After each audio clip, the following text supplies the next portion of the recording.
Hello everyone welcome back to SS education. आज हूँ आमर लास्ट क्लास जोटा कि पोषण चैप्टर आज आम यहाँ कंप्लीट करदे। देख आज आम पढ़ा पाकस्थली इंग्राजी जहाँ भी कहुए स्टोमाक। ठीक अच्छे चलो देखा से स्टोमाक व पाकस्थली कौन। उदर गह्वर बाम पटे पाकस्थली अवस्थित। यार उपर भाग चौड़ा और तल अंश कम ओसारिया। उपर अंश हृत्पिंड निकटरे थिबारु एही भाग को कार्डियाक स्टोमाक और तल भाग को पाइलोरिक स्टोमाक बोली कहुए। तो उदर गह्वर बाम पटे आमर पाकस्थली अच्छी। उपर भागटा टे चौड़ा और तल अंश टे कम ओसारिया।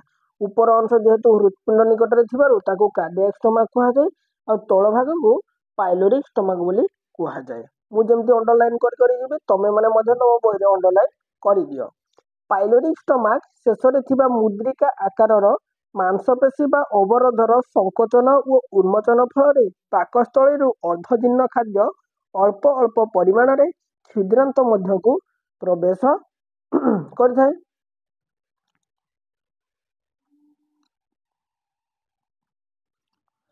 पाकस्थलीर भीतर आच्छादन रे अनेक ग्रंथि रही। ग्रंथि पाचक रस और लवणाम्ल निश्रित होते। पाचक रस रे थिबा पेप्सिन एंजाइम अम्लीय परिवेश रे पुष्टिसार जातीय खाद्य को सरल प्रोटीज और पेप्टोन परिणत करते और लवणाम्ल खाद्य रे थिबा क्षतिकारक बैक्टीरिया को आदि को मारी दिए। तापर आमे देखिबा पाकस्थली तो बुझी पालो ना। तापर देखिबा आमे क्षुद्रांत जाकी ओ बृहदंत्र। क्षुद्रांत को स्मॉल इंटेस्टाइन कहुए और बृहदंत्र को लार्ज इंटेस्टाइन कहुए। पाकस्थली खाद्य तरल मंड रूपे क्षुद्रांतर प्रथम अंश ग्रहणी मध्य को प्रवेश करे। तो क्षुद्रांतर प्रथम अंश कौन बिले मन रख ग्रहणी। ग्रहणी मध्य को अग्नाशय फेरित अग्नाशय रस और यकृत फेरित पित्त रस आदि खाद्य सह आसी मिसे। पित्तर कौन एंजाइम न थाए मन रख पित्तर कौन भी एंजाइम न थाए मात्र यह स्नेहसार जातीय खाद्यर अवद्रवीकरण बा इमोलिफिकेशन कराई थाए। अग्नाशय रस विभिन्न प्रकार एंजाइम और सोडियम हाइड्रोजन कार्बोनेट जातीय क्षार रही। क्षार पाकस्थली पहुंची अम्लीय खाद्यमंड को सामान्य क्षारीय करदिए फल अग्नाशय रस विभिन्न एंजाइम खाद्य को सरल खाद्य परिणत करें। देख एबे जोड़ा मु कहूँ पूरा या मन रख।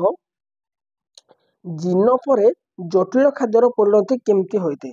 देख आम खाद्य जीर्ण हो जाए तो जटिल आम खाद्य को जटिल रूप में खाऊचे ही शरीर भितर डाइजेशन होची। तो देख क्यों खाद्यटा को एंजाइम द्वारा किपरि भाव में सरलीकृत होता है कौन परिणत हो। तो ସେଇଟା ମୁଁ ଏବେ କହିବି। देख प्रथमे देख श्वेतसार जातीय आमर खाद्यटी जिते एमाइलेज एंजाइम द्वारा आत्मीकरण बा सरलीकृत होई ग्लूकोज फ्रुक्टोज और माल्टोज गालाक्टोज रे परिणत होते। मन रख श्वेतसार जातीय खाद्य एमाइलेज द्वारा ग्लूकोज फ्रुक्टोज और गालाक्टोज रे परिणत होता है। मन रख बिले एमसीक्यू रे पढ़िबार संभावना अच्छी। तापरे पुष्टिसार जातीय खाद्य प्रोटीएज साहाय्य एमिनो एसिड रे परिणत होता है। आ स्नेहसार जातीय खाद्य को लाइपेज माध्यम रे फैटी एसिड और ग्लिसरॉल रे परिणत हो जाए। या 3-4 थर तुम पढ़ी दियो निश्चिंत भाव में तुम मन रही। ठीक अच्छे तापर देख ग्रहणीर परवर्ती अंश होउची जेजुनम। देख क्षुद्रांतर प्रथम अंश ग्रहणी थिला तापर ग्रहणीर परवर्ती अंश होउची जेजुनम और शेष अंश होउची शेष क्षुद्रांत बा इलियम। क्षुद्रांतर एही अंशरे पाक क्रिया संपूर्ण हेबा सह सरलीकृत खाद्यर शोषण होता है। यार भीतर आच्छादन अंतर अंकुर जरिया खाद्यर अवशोषण होता है। अवशोषण पर यह रक्त द्वारा बाहित हो यकृत पहुंचे। यकृत शरीर विभिन्न अंश पहुंची था।